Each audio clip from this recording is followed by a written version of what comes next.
जाग्रयां पुरोहितः। हम राष्ट्र आराधक भारतवर्ष को जागृत और जीवंत बनाएं। युग युगीन भारत के कालजयी महानायकों की तेजस्विता की गौरव गाथा।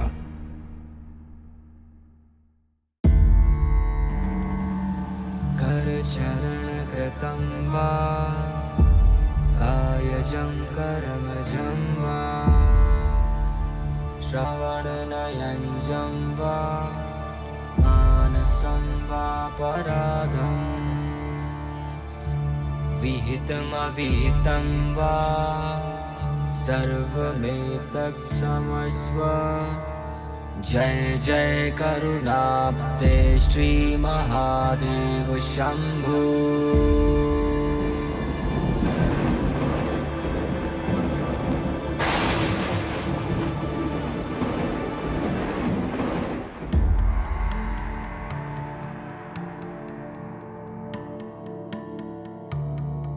लोकाचार के हिसाब से आप देखते हैं अपन तो उज्जैन में 84 महादेव की यात्रा होती है। उसमें से 11 नंबर भगवान सिद्धेश्वर महादेव का है और यहाँ पे जो है इनकी यात्रा, इनका दर्शन करने मात्र से जो है 84 लाख योनि से मुक्ति मिलती है। हर हर महादेव। आज की हमारी यात्रा एक ऐसे लिंग की यात्रा है जो समस्त सिद्धियों के दाता हैं, सिद्धेश्वर हैं। 84 महादेवों में सिद्धेश्वर नाम के 2 लिंग हैं। 11वें लिंग के रूप में जिन सिद्धेश्वर की कथा है, स्कंद पुराण ने उन्हें वीरभद्र के निकट कहा है। ये सिद्धेश्वर भैरवगढ़ क्षेत्र में सिद्धवट मंदिर प्रांगण में स्थित है। सिद्धवट के निकट ही मणिभद्र यक्ष जैन मंदिर परिसर के निकट वीर महाराज का स्थान वीरभद्र का स्मरण कराता है। एक तो उज्जैन में सनातनी संप्रदायों के साथ साथ ही जैनों के संप्रदाय भी फले फूले हैं। दूसरे, जैन धर्म में सिद्धों की एक परंपरा है। प्रतीत होता है कि उसी परंपरा का आध्यात्मिक संबंध रहा जो मणिभद्र यक्ष का स्थान सिद्धेश्वर के निकट ही आ गया। सिद्धवट का सीधा संबंध सिद्धेश्वर से होना स्पष्ट परिलक्षित होता है, लेकिन कालांतर में सिद्धवट के निकट ही शिवलिंग स्थापित हो जाने और वट के महत्व के कारण सिद्धवट मुख्य केंद्र बन गया और सिद्धेश्वर मंदिर उसके प्रांगण के एक मंदिर के रूप में कुछ अलग सा हो गया। सिद्धवट घाट पितरों के तर्पण के लिए विशेष महत्व रखता है, इसलिए यहाँ पौरोहित्य कर्म से संबद्ध ब्राह्मणों की बैठकें बनी हुई हैं। कभी यहीं सिद्धि की कामना से आए ब्राह्मणों की बैठक भी हुई थी। सिद्धेश्वर महादेव, सिद्धेश्वर की चर्चा तो सिद्धियों की चर्चा। अब सिद्धियों के विषय में अष्ट सिद्धि तो सबने सुनी होंगी। अष्ट सिद्धि नवनिधि के दाता, वहाँ तो दाता होने की बात आ गई कि सीता जी ने उस प्रकार का वर दिया हुआ है। लेकिन हनुमान जी में हम 8 सिद्धियाँ स्वयं में भी देखते हैं। खुद में होंगी तभी तो वो आगे दूसरों को देंगे। तो सरल अर्थ में अगर समझें, अणिमा, अणु के समान हो जाना, तो मशक समान रूप कभी धरे, तो छोटा आकार वहाँ लिया हुआ है, अणिमा सिद्धि का उदाहरण। महिमा, विशाल हो जाना, कनक भूधरा आकार शरीरा, वह उदाहरण। फिर लघिमा, हल्का हो जाना, तो हनुमान जी उड़ रहे हैं। और इसके अलावा ये लघिमा के और गरिमा के उदाहरण महाभारत काल में अच्छे मिलते हैं। इतना हल्का हो गए हनुमान जी कि अर्जुन के झंडे पे आ गए। और भारी होना, भीम, पूंछ तक उठाई नहीं गई भीम जैसे शक्तिशाली पुरुष से। 10,000 हाथियों का बल जिसमें हो, वो पूंछ नहीं उठा पा रहा, तो वो गरिमा। प्राप्ति, किसी भी स्थान को प्राप्त कर लेना, कहीं भी आने जाने में सक्षम थे हनुमान जी। और फिर इसके बाद प्राकाम्य, हर कामना सिद्ध हो जाना, सबके मन की बात जान लेना, कुछ इस प्रकार से अर्थ करते हैं लोग। और ईशत्व और वशित्व, तो ईशत्व तो उनमें है ही, एक तो रुद्रावतार हैं और फिर भगवान राम का जो उन पर अनुग्रह है उसके कारण हम सब भगवान की तरह ही तो पूज रहे हैं हनुमान जी को। और वशित्व, सबको वश में कर लेना, कितने भक्त बना लिए हनुमान जी ने, कितनों को पागल कर दिया है अपने प्रेम में, अपनी भक्ति में। तो ये 8 सिद्धियां और सबसे सटीक उदाहरण हनुमान जी का जो जीवन चरित्र है। और भूतकाल की चर्चा केवल इसलिए कि हम प्रत्यक्ष नहीं देख रहे हैं, अन्यथा तो चिरंजीवी हैं हनुमान जी और ईश्वर के रूप में हम उनको पूज ही रहे हैं। तो इस प्रकार से सिद्धियों की चर्चा। कथा लेकर जाती है देवदारू वन में, जहां सिद्धि की कामना से ब्राह्मण तप कर रहे हैं। कोई केवल शाक का सेवन ही करता था तो कोई निराहार रहता था, कोई केवल पत्ते खा रहा था तो कोई केवल धूम अर्थात धुएं पर ही आश्रित था, कोई अश्मकुट्ट था अर्थात अन्न विधिवत पीसने की बजाय केवल पत्थर से कूटकर उपयोग करता था, तो कोई दंतोलू खली अर्थात अपने दांतों से ही उखल का कार्य करने वाला, सीधे अन्न के दाने चबाने वाला। ये दिनचर्या तप के लिए समर्पित जनों की है, जो अपना अधिकाधिक समय केवल तप को ही देना चाहते हैं। विधिवत भोजन निर्माण में जो समय लगता है, तपस्वी को तो वो केवल समय का अपव्यय ही लगता है। जिसे अपने लक्ष्य से प्रेम होता है, वह भोजनादि सुखों को प्रायः भूलने ही लगता है। आज के वैज्ञानिक अनुसंधान आदि सिद्धि देने वाले आधुनिक तप है, और विज्ञान की शक्ति, विज्ञान के उपकरण ही आधुनिक सिद्धियां हैं। आज भी कितने ही वैज्ञानिक भूख प्यास को बिसराए हुए अपने अनुसंधान में लगे रहते हैं। शरीर रक्षण हेतु चना चबेना खाकर फिर काम में लग जाते हैं। उन तपस्वियों में कुछ वीरासन में बैठते थे, तो कुछ पांव ऊपर और सिर नीचे करे हुए आकाश में स्थित से दिखते थे। वृक्षों पर उल्टे लटकने वाले हठयोगियों के दृश्य प्राचीन कथानकों में प्रायः मिल जाते हैं। सदैव खड़े रहने वाले खड़ेश्री और बाहु को सदा ऊपर ही रखने जैसी कठिन साधना में रत साधक तो आज भी देखे जा सकते हैं। वीरासन एक प्रकार की सावधान मुद्रा है, जिसमें बैठा हुआ व्यक्ति तत्क्षण खड़ा हो सकता है। आज के धावकों की दौड़ने के पूर्व की मुद्रा भी वीरासन का किंचित परिवर्तित रूप ही है। उल्टे लटकने वाले दृश्य का मर्म यदि समझें तो किसी अनुसंधान में रत व्यक्ति की यही गति तो होती है। पैर स्थिर रहते हैं और सिर अर्थात मस्तिष्क चलता रहता है। वह व्यक्ति समाज से ऐसे कट जाता है जैसे कि वो धरती पर हो ही नहीं।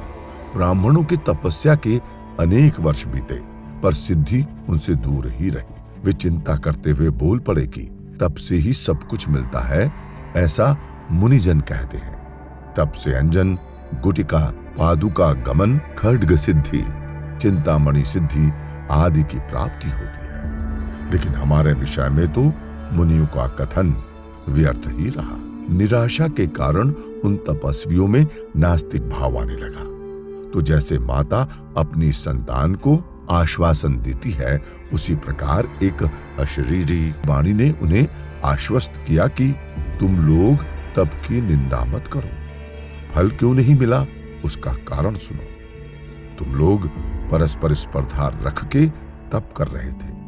काम, क्रोध, लोभ, मोह तथा अहंकार से तप की हानि होती है। स्पर्धा रहित और काम क्रोधादि से दूर होकर कर्म भाव से तप करने पर फल अवश्य मिलता है।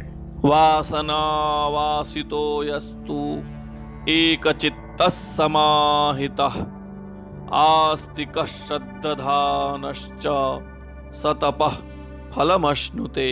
अर्थात वासना रहित एवं एक चित्त होकर आस्था और श्रद्धा से किए गए तप का ही फल मिलता है। अन्यथा हजारों वर्ष के तप से भी सिद्धि नहीं मिलेगी।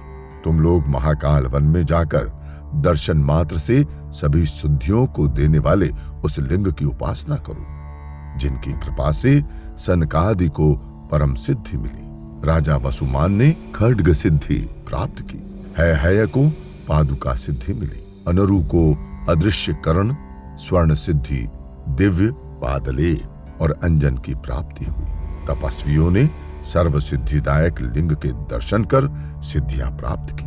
तभी से ये महादेव देवगण द्वारा सिद्धेश्वर नाम से विख्यात हो गए। दर्शनात् तस्य लिंगस्य संसिद्धिं परमां गताः ततः प्रभृति विख्यातो देवैः सिद्धेश्वरः परः। सिद्धेश्वर की कथा हमें सिखाती है कि यदि सच्ची लगन और अविकारी भाव से सतत कार्य करते रहें तो एक दिन अवश्य ही अभीष्ट की सिद्धि होगी। प्रायः कच्ची लगन या लंबी प्रतीक्षा से हताश हुए अवसादग्रस्त मन से किया गया कार्य हमें लक्ष्य प्राप्ति में 100% समर्पण से दूर कर देता है, और या तो कार्य सिद्ध होता ही नहीं या प्रतीक्षा अवधि खिंचती चली जाती है, अथवा कच्चे मन से किए कार्य का फल भी कच्चा ही मिलता है। इसलिए हर बाधा का मुस्कुराकर सामना करते हुए अपने कार्य में सच्चे समर्पण से लगे रहना चाहिए। आपके पुरुषार्थ का फल अवश्य मिलेगा, भले वह आज नहीं कल मिले। चर्चा में अंजन, गुटिका आदि सिद्धियों का उल्लेख हुआ है। तंत्र ग्रंथों में ऐसी अनेक सिद्धियों की चर्चा मिलती है। अंजन सिद्धि में एक सिद्ध अंजन की प्राप्ति होती है जो दूसरों को सम्मोहित करता है, तो अंधकार में देखने की क्षमता भी देता है। सिद्ध गुटिका ऐसी गोली है जिसे मुख में रखते ही व्यक्ति अदृश्य हो जाता है और कहीं भी सहज ही आ जा सकता है। पादुका सिद्धि की पादुकाएं कहीं भी ले जा सकती हैं। खड्ग सिद्धि की खड्ग सदैव विजय प्रदान करने वाली कही गई है। स्वर्ण सिद्धि में किसी भी द्रव्य को स्वर्ण में बदलने की शक्ति होती है। इस प्रकार की सिद्धियों की चर्चा बौद्धों, विशेषकर तिब्बती बौद्धों के मध्य भी होती रही है। ये सभी सिद्धियां वास्तव में उन्नत वैज्ञानिक प्रयोग थे। बौद्ध रसायनविद और वैद्य नागार्जुन पारे से स्वर्ण बनाने के लिए प्रसिद्ध थे। इसे केवल कपोल कल्पना नहीं माना जा सकता, क्योंकि आवर्त सारणी में पारा और सोना निकट के तत्व हैं। पारे की परमाणु संख्या 80 है तो सोने की 79। यदि किसी विधि से पारे का एक प्रोटॉन कम किया जा सके तो वह स्वर्ण में परिवर्तित हो सकता है। स्वयं कहीं भी ले चलने में सक्षम रोबोटिक शूज का प्रारंभिक रूप तो अभी दिखाई देने ही लगा है। ऑटोमेटिक वेपन अर्थात स्वयं संचालित होने वाले अस्त्र शस्त्र खड्ग सिद्धि से कुछ समानता रखते हैं। नाइट विजन लेंस की ओर बढ़ते वैज्ञानिक प्रयास दिव्य अंजन की सत्यता को प्रमाणित कर रहे हैं। अदृश्य होने की युक्ति को साधने अनेक वैज्ञानिक सतत चिंतनशील हैं। अंगारों पर चलने का सामर्थ्य देने वाला पादलेप अब कोई आश्चर्य का विषय नहीं है। ऐसे केमिकल से तो रसायन विषय के छात्र भी परिचित हैं। प्राचीन भारत में बहुत सी सिद्धियां गुरु कृपा से मिलती दिखाई देती हैं। शिष्य की पात्रता की परीक्षा करके ही गुरु उन सिद्धियों का दान करते थे। स्पर्धा के लिए या शत्रुता आदि के कारण सिद्धि की कामना विनाशक हो सकती है। क्रोधी आवेश में आकर तो अहंकारी अपने प्रभुत्व को प्रदर्शित करने सिद्धियों का दुरुपयोग कर सकता है। कामी किसी हनी ट्रैप में फंस सकता है तो लोभी किसी को भी वह शक्ति बेच सकता है। इसलिए इन सब दोषों से रहित होने पर ही सिद्धियों की पात्रता कही गई है। सिद्धेश्वर महादेव नाम से ही स्पष्ट है कि यह तपस्या और सिद्धियों का और वैज्ञानिक एक तरह से प्रतिफल के सिलसिले में किया गया कार्य रहा होगा। तो जो हमारे जो तपस्वी थे उन्होंने सिद्धियों की चाहना में लगातार तपस्या की और कई उसमें सफल हुए और अधिकतर जो है वो सफल नहीं हुए, क्योंकि परिणाम उनको तत्काल नहीं मिल पा रहे थे।